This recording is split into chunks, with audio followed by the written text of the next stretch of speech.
Bonjour à toutes et à tous.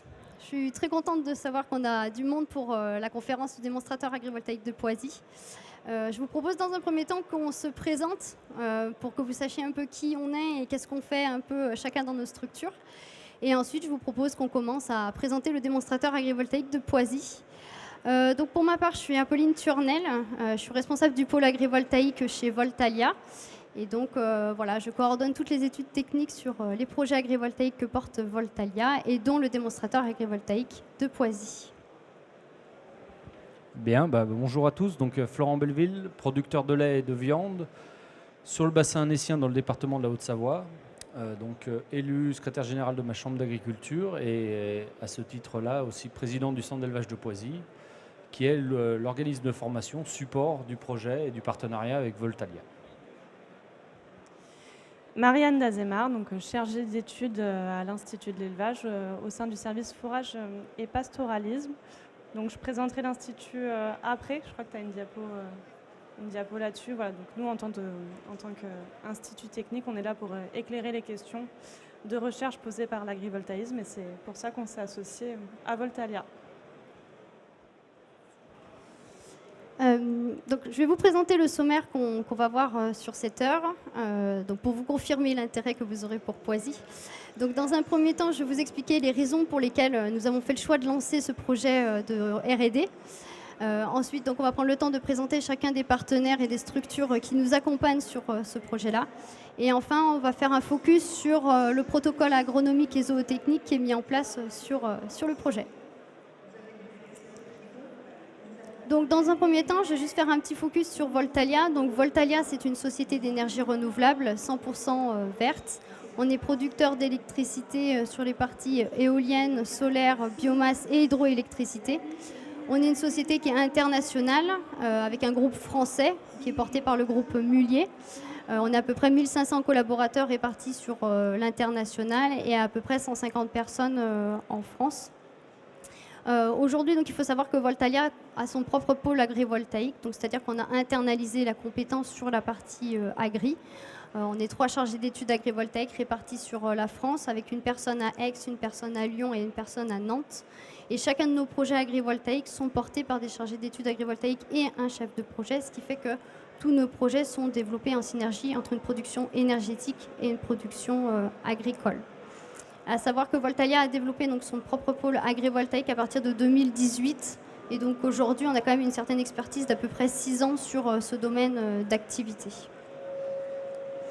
Donc je vais juste vous expliquer un peu les éléments de contexte sur pourquoi on a donc développé le démonstrateur agrivoltaïque de Poisy. Donc il faut savoir que Voltalia, quand on s'est développé, on a mis en place donc, notre pôle agrivoltaïque. Et très rapidement, on a pu constater qu'on n'avait pas de référence en fait, agrivoltaïque sur certains domaines d'activité comme le bovin. Et très rapidement, ça a été une contrainte pour développer nos projets agrivoltaïques.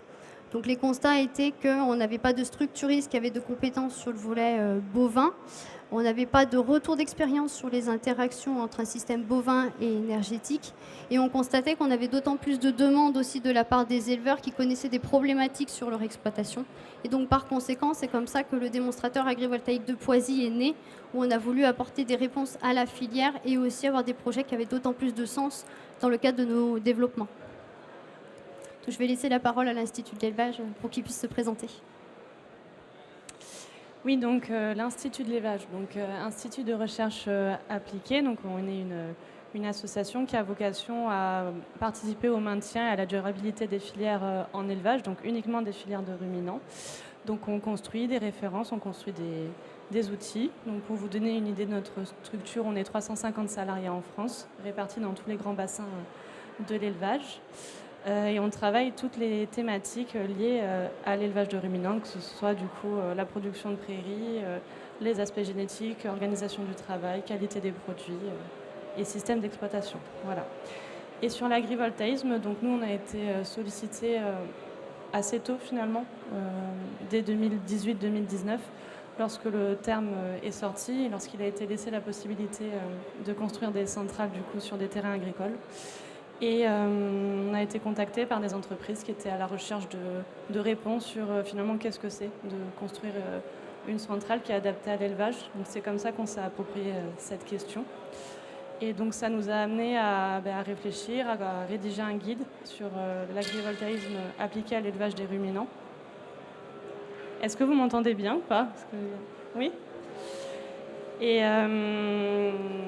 voilà, donc maintenant on travaille avec plusieurs entreprises. On intervient à la fois sur apporter une expertise technique sur un projet, mais toujours dans l'objectif de construire des protocoles d'expérimentation avec des entreprises pour éclairer les questions du coup, que ce soit sur les aspects agronomiques, sur la production de la prairie, sur l'évolution des familles botaniques, sur les valeurs alimentaires, mais également sur les aspects zootechniques, impact des panneaux et des niveaux d'ombrage sur le bien-être des animaux.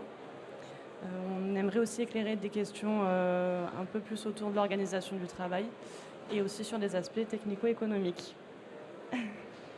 Est-ce que j'ai fait le tour? Ah, mince, c'est passé. Je pense que oui.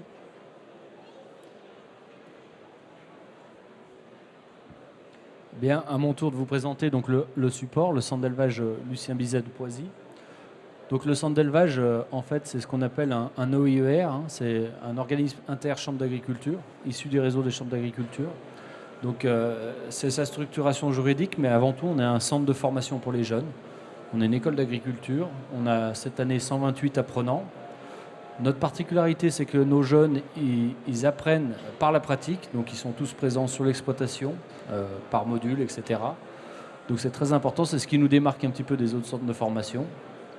Et on a développé depuis, maintenant on essaye de développer depuis une dizaine d'années, une aspect expérimental sur l'exploitation du centre d'élevage.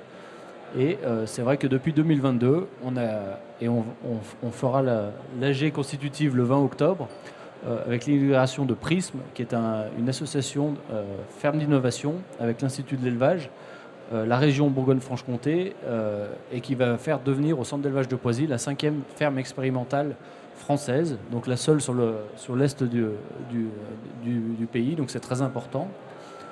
Peut-être sur le contexte aussi du centre d'élevage et sur le partenariat avec Voltalia, on est dans une exploitation, si on peut passer la diapo d'après, on est dans une, voilà, ça représente notre exploitation, on a à peu près 80 vaches laitières, on a depuis toujours 3 races présentes sur le troupeau de l'exploitation, des races présentes sur notre territoire, à peu près 600 000 litres de lait produits sur les GP Tom de Savoie. On a environ une SEU moyenne pour une exploitation de notre secteur de 150 hectares. On pratique l'alpage. On a une partie expérimentation avec la race Tarine où on est producteur de génisses pour la race Tarine.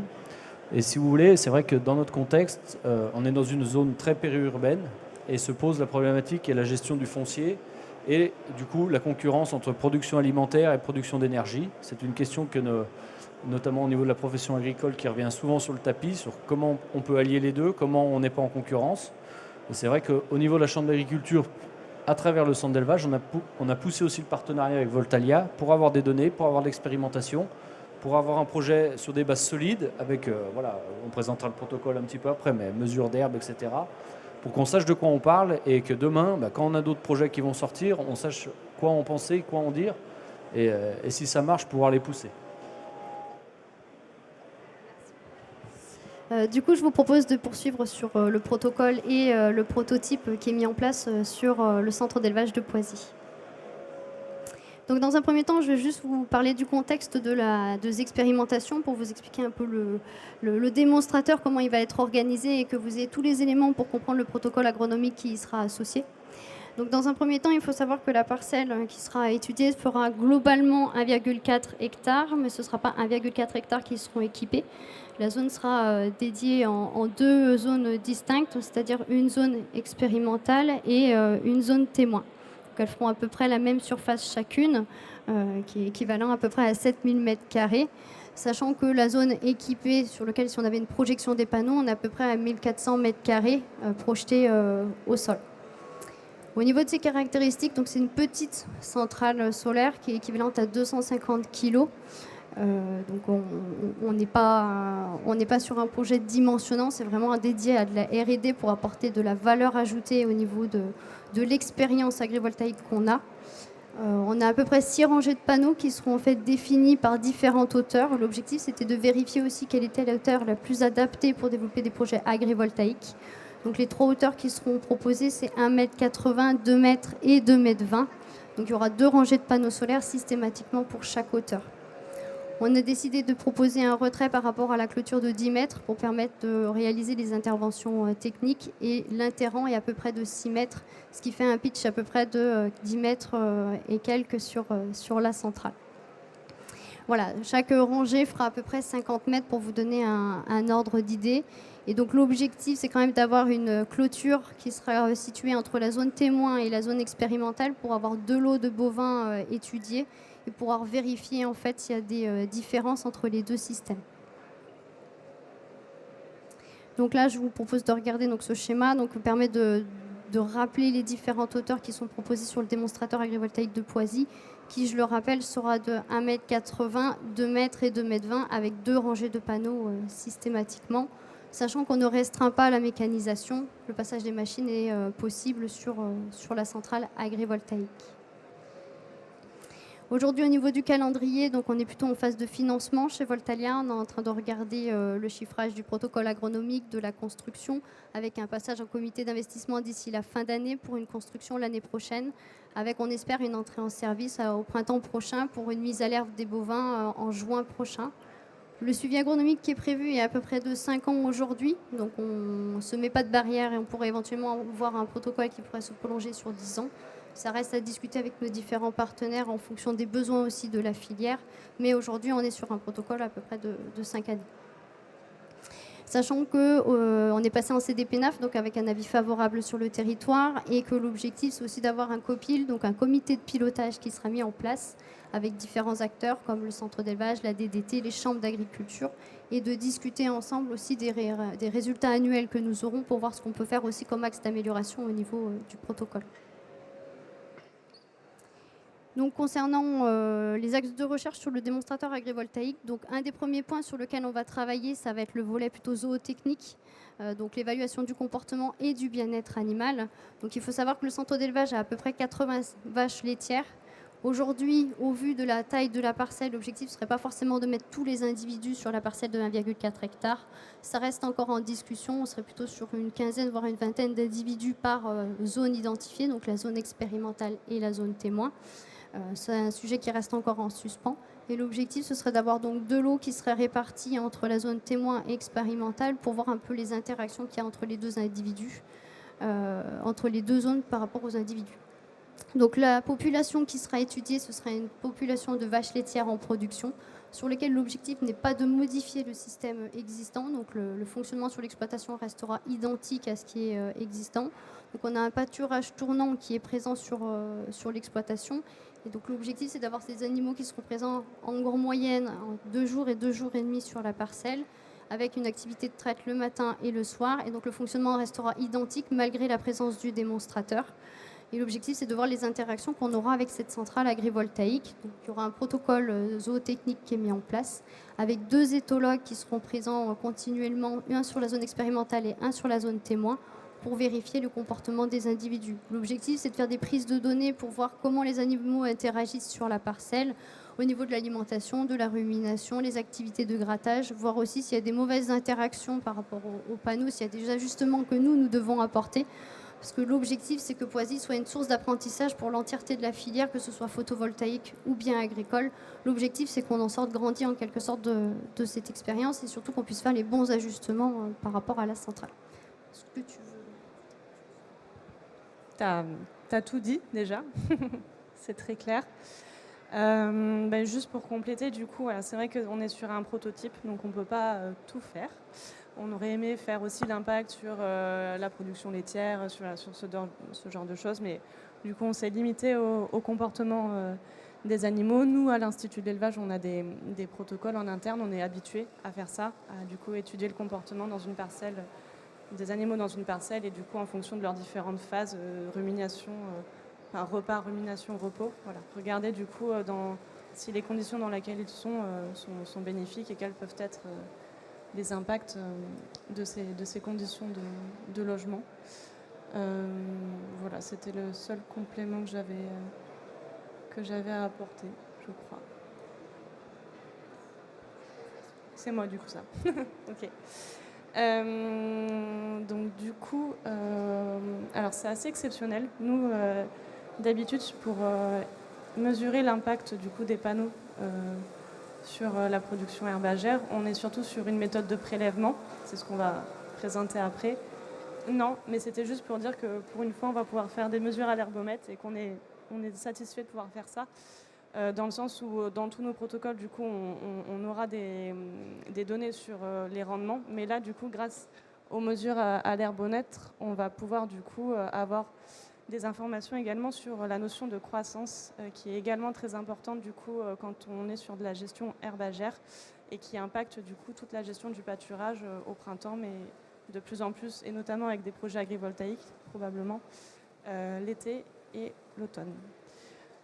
Donc du coup, ce protocole, on l'a construit avec du coup nos collaborateurs du centre d'élevage de Poisy, qui du coup, eux, réalisent déjà des mesures à l'herbomètre toutes les semaines, donc ils ont largement l'habitude de le faire, donc on va se baser sur leur expérience pour du coup mesurer du coup l'impact des panneaux et des 3 niveaux de hauteur sur du coup la croissance de l'herbe, et donc que ce soit sous les panneaux et dans l'interrang du coup. Voilà. Et donc du coup ce sera réalisé toutes les semaines pendant toute la saison de pâturage, donc je crois qu'on a mis de mars à octobre, avec évidemment une rupture, au moins une réduction des mesures l'été, comme dans toute gestion, comme dans toute mesure à l'herbomètre. Et donc la deuxième méthode d'évaluation du coup de l'impact des panneaux sur la ressource herbagère, donc c'est ce que nous on a l'habitude de faire et c'est ce qu'on met en place du coup à l'Institut.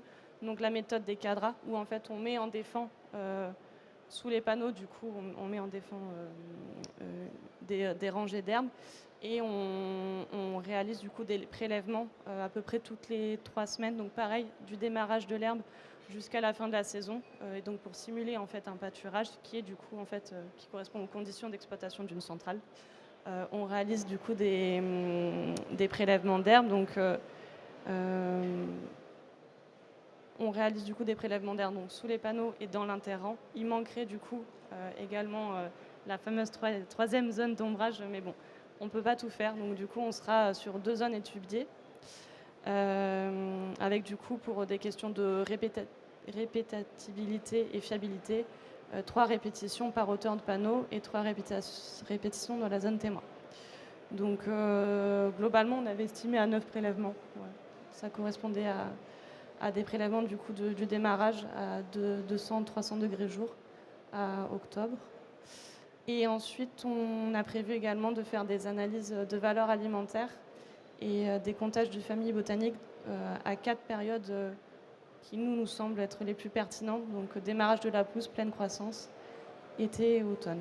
Voilà, pour avoir une idée également de l'impact des panneaux sur ces données-là. Je crois que j'oublie rien. Et enfin, le dernier sujet du coup qu'on va évaluer dans le cadre du démonstrateur agrivoltaïque de Poisy, donc ce sera tout ce qui est en lien avec le microclimat. Donc je vois qu'il y a les représentants des sociétés qui sont parmi nous, ce qui nous fait plaisir. Donc il y aura la société Winat et Weather Mesure qui seront présents sur ce projet-là et qui du coup seront les fournisseurs des solutions pour évaluer l'aspect météorologie et microclimat. Donc ce qu'on va évaluer sur ce démonstrateur, ce sera 3 choses: l'hygrométrie de l'air et du sol, ainsi que la température aussi de l'air et du sol, et enfin l'irradiance. Donc l'objectif, c'est d'évaluer ça donc, sur la zone expérimentale et la zone témoin. Et ensuite, l'objectif, c'est de faire des études de corrélation entre les différents éléments. Donc chaque élément vous a été présenté indépendamment aujourd'hui pour vous clarifier un peu les éléments du protocole et ce qui sera fait demain. Mais l'objectif, c'est d'avoir ensuite des études de corrélation qui seront faites sur les différents éléments pour voir un peu qu'est-ce qui interagit. Est-ce que c'est vraiment la solution agrivoltaïque qui interagit, que ce soit sur les animaux, sur le microclimat, etc. Ou est-ce qu'il y a d'autres éléments qui sont susceptibles de l'expliquer? Donc les études de résultats seront portées par l'Institut de l'élevage eux-mêmes. Ce sera donc eux qui réaliseront l'étude des résultats. Et il y aura une vraie corrélation entre le centre d'élevage de Poisy qui transmettra les informations recueillies aussi sur place, puisque c'est finalement le centre d'élevage qui va jouer un grand rôle également dans la collecte des données au quotidien, puisqu'ils feront les mesures sur place, les analyses de laboratoire seront envoyées de leur part, et l'analyse de résultats sera faite aussi par l'Institut de l'élevage. Donc voilà, moi j'en ai terminé sur mon sujet. Est-ce que vous avez d'autres éléments à apporter? Non? Non, peut-être. C'est vrai que techniquement, je ne l'ai peut-être pas assez expliqué, mais c'est vrai que le centre d'élevage et Romaric, le responsable d'exploitation qui est là-bas, le centre d'élevage a toujours eu la culture de l'herbe et notamment du pâturage sur le troupeau laitier, puisque c'est vrai qu'on est en pâturage pratiquement jour et nuit de mars à novembre. Et je sais que Romaric tient à pâturer au maximum jour et nuit. Et c'est vrai que le projet en lien avec les animaux était très important pour le centre d'élevage parce qu'il s'intégrait totalement dans la politique d'exploitation qu'on avait, c'est-à-dire on mise sur l'herbe jour et nuit. Voilà, on repasse 100% herbe là, quand on n'est pas en période de sécheresse et encore, on met en place des choses pour essayer de maximiser tout ça. C'est vrai que ce projet s'intègre totalement dans la politique de gestion de l'exploitation qu'on peut avoir. Et je pense qu'on aura des super résultats à partager avec tout le monde parce que voilà, sur les comportements des animaux, sur la pousse de l'herbe, c'est des choses qu'on fait déjà au centre d'élevage de manière, je dirais, un petit peu régulière, puisque la culture de l'herbe, c'est un truc vraiment qu'on expérimente à fond, on fait des essais, etc. Et ce projet-là, il s'intègre vraiment dans notre politique un peu expérimentale et je pense que ça va nous amener des éléments et c'est très important. Du coup, je rejoins ce qui vient d'être dit. Et je complète aussi en disant que c'est vrai que c'est un petit projet. Voilà, il y a une limite par rapport à ce projet, par rapport à sa taille. Mais ça va aussi permettre d'apporter des connaissances rapidement. Voilà. La filière agrivoltaïque, elle se développe plus vite que les connaissances qu'on en fait dessus. Et ça, c'est vrai qu'on est souvent confronté à cette problématique-là. Donc, c'est aussi bien de pouvoir le faire et avec des moyens qui permettent du coup, de mesurer tout ce qu'on vient de vous présenter là. Voilà, bon, c'est l'occasion pour moi aussi de remercier le centre d'élevage et l'Institut de l'élevage de nous accompagner au quotidien, de nous supporter aussi peut-être au quotidien sur les différentes relances qu'on fait sur le sujet. Donc voilà, donc je vous propose d'échanger maintenant, de plutôt passer la parole à vous pour répondre à vos éventuelles questions. On a essayé de vous faire passer un maximum d'informations et aussi toute la passion qu'on a mis dans ce projet-là. Donc n'hésitez pas à nous poser des questions, on est là pour ça.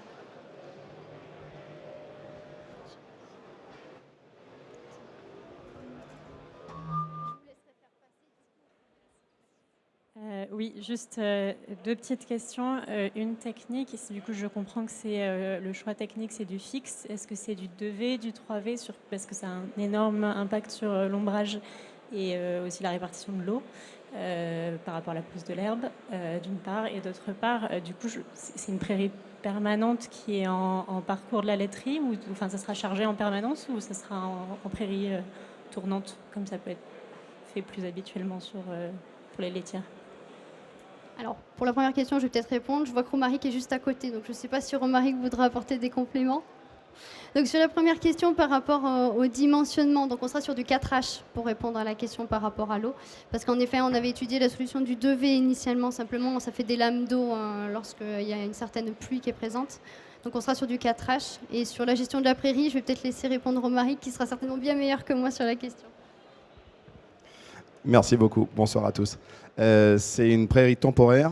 Donc c'est une prairie qu'on va mettre en place une fois que tous les travaux auront été faits, parce qu'il y a quand même pas mal d'impact sur le tassement, et on va sans doute partir sur quelque chose où on peut voir et où on a des références. Donc soit ce sera un régras italien trèfle blanc, soit si on sent que les effets du climat nous embêtent un petit peu, on fera une prairie multi-espèces. Voilà.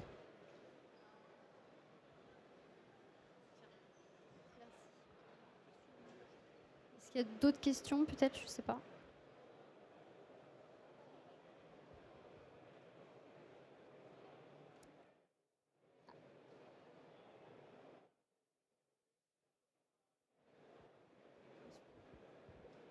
Dites-moi. Je voulais juste vous demander, vous avez fait des essais en hauteur, 1m80, 2m, 2m20. Est-ce que vous avez fait aussi des essais sur l'espacement entre les différents panneaux? On a l'impression qu'ils étaient tous avec le même écartement. Oui, c'est une question qu'on s'était posée de savoir est-ce qu'on mettait plusieurs interrangs en fait par rapport aux différentes hauteurs. Et alors c'est un choix qu'on n'a pas fait pour la simple et bonne raison qu'il y avait différents indicateurs sur lesquels on voulait faire des évaluations et que si on faisait évoluer trop de choses, en fait à la fin on n'aurait pas eu de robustesse dans nos données parce qu'on n'aurait pas su quel élément allait interférer sur quoi. Et pour être honnête, la vraie question qu'on se posait initialement c'était la hauteur. Est-ce que c'est un 82 mètres ou 2 mètres 20? qu'on doit mettre en place avec des bovins. Donc on a préféré privilégier le choix de la hauteur plutôt que des interrangs. Et après, du coup, de décliner sous différents volets comme le microclimat, l'agronomie et la volet zootechnie. Merci. Je vous en prie.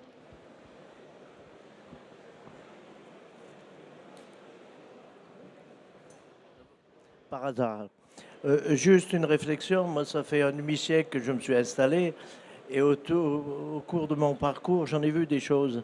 Et à un moment donné on nous disait on n'a même plus besoin de nous, 24 départements peuvent nourrir la France. Alors quand je vois tout ce débat qu'il y a pour une chose où ça peut rapporter 4 sous pour maintenir une agriculture vivante, je ne comprends pas tout. Alors, je ne sais pas s'il y a une question là-dessous. Mais en tout cas, voilà, pour essayer d'apporter des éléments de réponse, dans notre objectif dans la stratégie agri-solaire de Voltalia, ça reste quand même d'apporter des éléments de réponse par rapport à la profession agricole, donc c'est-à-dire d'apporter des services agronomiques, quand même d'apporter des solutions auprès de nos élevages. Et il y a certes un volet aussi économique, puisque l'objectif c'est aussi d'avoir une diversification des revenus, mais notre objectif premier c'est d'apporter la notion de service agronomique avec des éléments de réponse par rapport aux températures qui augmentent et de répondre au stress thermique des animaux.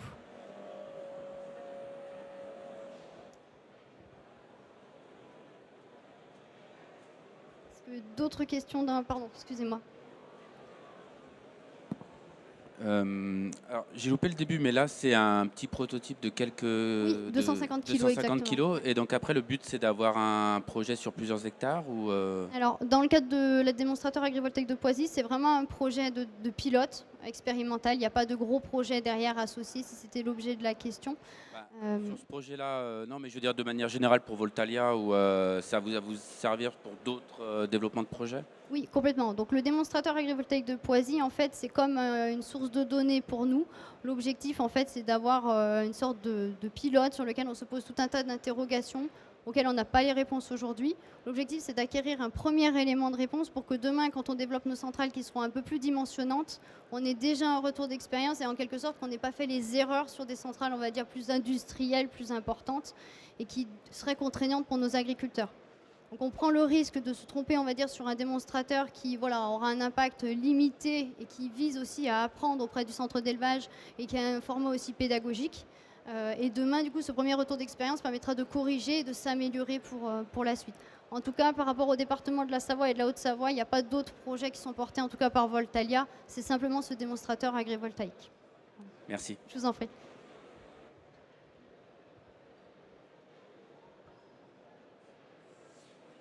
Justement, par rapport à cette puissance de 250 kg, qu'est-ce qui vous a fait faire 250 kg? Est-ce que vous n'avez pas peur que 250 kg, ça soit un peu petit par rapport notamment aux effets de bordure?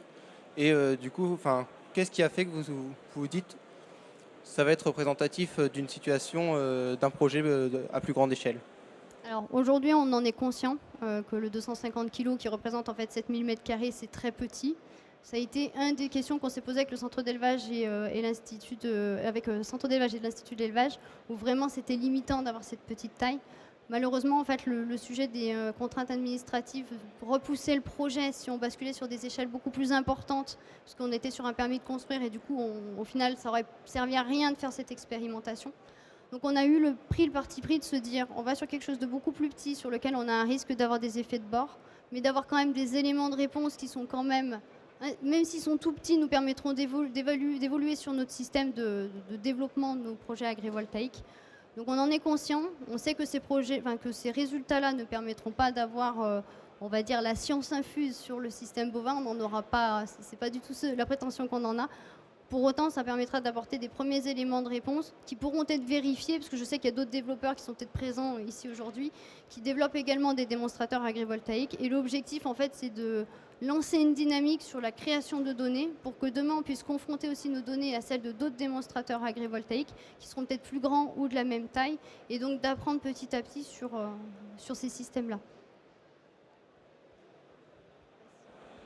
Après, c'est vrai que par rapport à la question de la dimension, au-delà de l'aspect rentabilité pour Voltalia, etc., de l'outil, sincèrement, dans nos départements savoyards, aujourd'hui, la position de la profession est plutôt priorité à la production agricole et à l'économie agricole. Et ce type de projet, on est plutôt à dire priorité à la production agricole, pour répondre un petit peu à monsieur.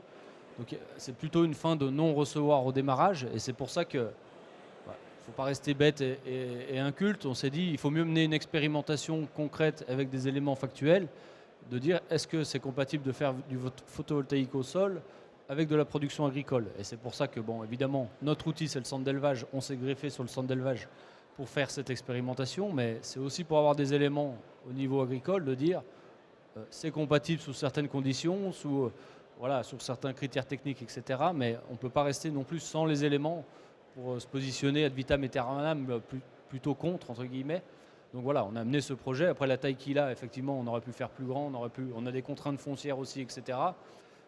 Il faut mieux avoir un projet qui est réalisable et qui va se faire au printemps 2024 qu'un projet qu'on veut à dimension économique, etc., tout ce qu'on peut dire, et puis qui ne voit jamais le jour. Voilà, parce qu'il a déjà fallu le porter au niveau professionnel aussi à la CDPNAF, etc. Voilà, aujourd'hui, nous, on est dans un secteur où le foncier, c'est concurrence entre toutes les activités. Et le projet, il a fallu plutôt le porter, le défendre, l'argumenter, l'expliquer. Et aujourd'hui, on arrive, on a eu l'autorisation, on va de l'avant. Il verra le jour au printemps. Je pense que c'est une bonne chose. Plutôt que de peut-être vouloir trop dimensionner avec un aspect économique en tête et jamais aboutir, quoi. Oui, c'est pour savoir s'il est prévu de mesurer comparativement la production laitière sur les deux lots.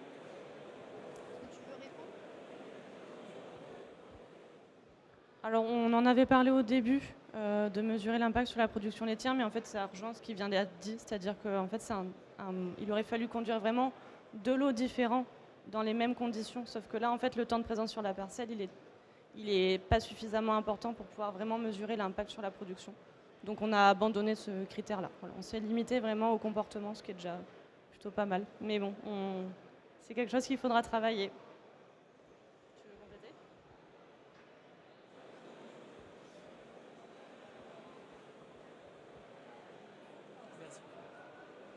Bonjour. Concernant les structures, vous avez prévu monopieux, bipieux, avec béton, sans béton? C'est simplement ça que je voulais savoir. Alors, concernant la structure, donc ce sera du fixe pour rappeler pour l'assemblée. On sera sur du monopieux, donc systématiquement sur nos projets agrivoltaïques, en tout cas chez Voltalia, on est systématiquement sur du monopieux pour favoriser la mécanisation et limiter la perte de production agricole. Et concernant les fondations, on est plutôt sur du pieux battu ou du pieux vissé. Donc aujourd'hui, on est encore dans les études géotechniques, donc je ne pourrais pas donner de confirmation. Et je parle sous l'égide du chef de projet qui est devant moi. Donc je regarde son regard si c'est bon ou pas ce que je dis. Mais contrairement donc, pour les fondations, donc ce sera pieux battu ou pieux vissé. On évite systématiquement les fondations béton. Et normalement, pour ce projet-là, béton s'est écarté à l'heure actuelle. Donc, reste à savoir si c'est battu ou vissé. Voilà. Merci. C'est rien.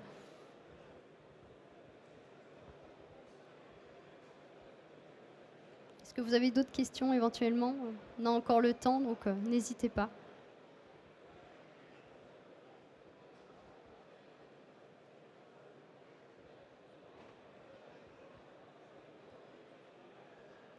Si vous avez des questions également plus larges sur la stratégie agri-solaire de Voltalia, n'hésitez pas. Après, je souhaite vous informer également qu'on a un deuxième événement qui se poursuit sur le stand de Voltalia, donc Hall 2 F169. Sur lequel on présente notre stratégie agri-solaire Voltalia et Elexia Agri. Donc n'hésitez pas, on a quoi vous recevoir avec une tireuse à bière qui est prête à satisfaire l'ensemble d'entre vous pour discuter de sujets plus larges. Donc surtout, voilà, s'il n'y a pas d'autres questions, moi je suis disponible jusqu'à 18h pour vous répondre. Sinon, je peux vous proposer de boire un verre et discuter de l'agrivoltaïsme ou de sujets un petit peu plus larges. Voilà, merci beaucoup.